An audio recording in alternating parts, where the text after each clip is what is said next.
មាត់ជ្រោះរឿងវែងអនឡាញដោយសងត្រសាយក្រៅក្របលើស្មាបាច់ក្បូរធម្មជាតិភ្នត់ថ្នាក់ថ្មដាជ្រួងបយខាចារឿងស្នេហ៍ថ្មីអោបកាយហុបប្រលប់មានក្លិន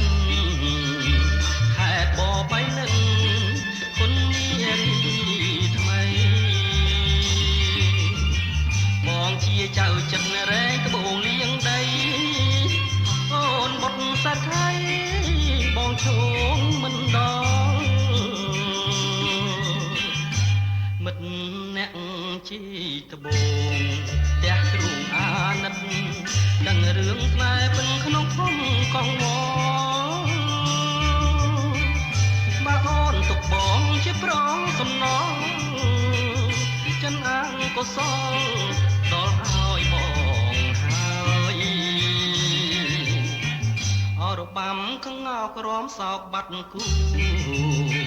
អូនបាំងតាំងយូរឈរចិត្តបងកាយ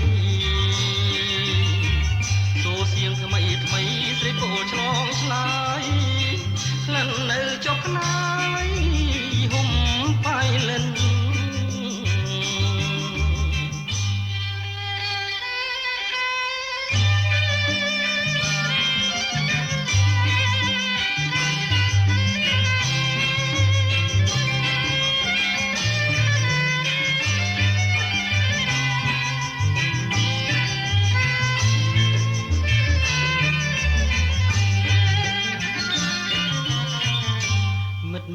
អ្នកជីត្បូងទាំងទ្រូងអាណិតដឹងរឿងស្នេហ៍ពិនក្នុងភូមិកងវល់បើអូនទុកបងជាប្រងសំណងចិនអង្គុសលដល់ឲ្យបងហើយអរបាំកងោក្រមសោកបាត់គូអូនបាំងតាំងយូឈរចិត្តបងកាយសូសៀងថ្មីថ្មីស្រីពោលឆ្លងឆ្លើយ